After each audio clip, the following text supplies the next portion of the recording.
Ça s'appelle le linge est nu. Le linge est nu. Tout nu. Le linge est nu passe devant la laverie. La vue du linge lui gâche la vie. Le linge est nu lave en live, dans sa mille, sa bonne amie. S'il est pressé, il donne au pressing. S'il est stressé, il donne à l'Ave Maria. À l'Ave Maria, sa bonne avis. Je vous prie à l'Ave Maria et à repasser au style ordonné.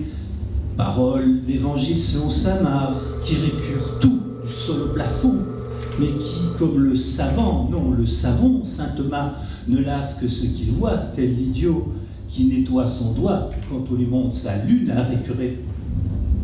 L'ingénu ne voit pas, ça va de soi, la lessive de la soie, disant nuisette de nylon en fait, qui grimace au hublot dans l'eau froide, thermostat fragile et synthétique. L'ingénu ne voit pas plus le hublot d'à côté, où essor les draps vierges dorment, thermostat bouillant, ni la femme seule qui tourne le dos et maudisse en silence son sort coincé sur thermostat dépassé. La parvenue passe devant la laverie. La vue de la malvenue lui gâche la vie. Une africaine dort, son corps se secoue avec obscénité, affalée contre les mailles, sa tête branle, entraînée par le tam-tam en inox où barbotent ses boubous. Elle rêve d'une carte de séjour, au rythme de la machine qui lave, en cadence avec ses sous. Elles ne tiennent pas le coup, ces doudous, crie la duchesse. De la vie du rail, bien des femmes, zouk, en dormant contre la vitre du wagon, au rythme des bogies. Elles se trémoussent à chaque traverse. Elles reviennent au bercail lessivées de fatigue, après des heures de récurage, des bureaux ou de ramassage de pisse dans les hostos. C'est la mécanique des blancs qui bat leur tempo, boulot métro ghetto.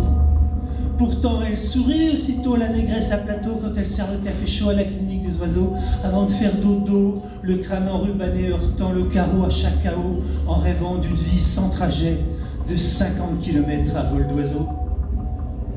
L'ingénu repasse devant la laverie, la vue du linge lui regâche la vie. Sur la table, l'ingénu, le linge se tait dans le tas de slips délavés. Aucun ne siffle la culotte propre que la femme sniffe. Elle sent la douceur de l'adoucissant. L'épingre néon tue la pudeur. Un malabar maladroit méticuleux, genre prolo besogneux, plissé bleu dans une corbeille, mieux que ne le ferait une femelle.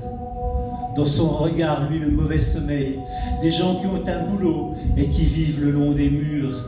Et dans les caniveaux, obscènes ribambelles de cartons et de voitures poubelles. Mais ce n'est plus l'heure de jouer les enfants de cœur. Un vigile pénètre dans les vapeurs pour ramasser les essoreuses à sous. Avec des millions de tours, les bandits manchots assèchent les porte-monnaies des gens sans voix. Éphémères papillons de fripes revêtus, la manne de la laverie ne sont pas près de l'empocher. Ils sont sous la lumière crue à remballer leur linge chèrement lavé. C'est pire que d'être mis à nu. Dans cette sale vie, c'est le fric du menu fretin qui est blanchi.